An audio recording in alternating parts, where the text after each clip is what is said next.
Mamy tak, małą ramkę tu mamy.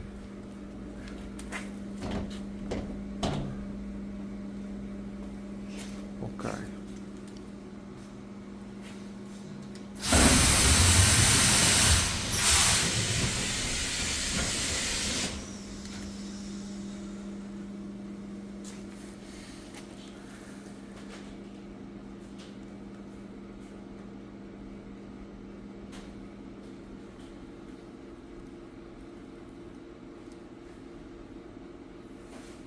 On tak podnosi się, potem opada? Wiesz co, bo to chodzi o to, że ten materiał się ugina. A, okej, a tam jest a pirometr, od który jest góry. w jednym miejscu, więc jak Jasna się rzecz, przegnie jasna trochę, rzecz. no to masz elastyczny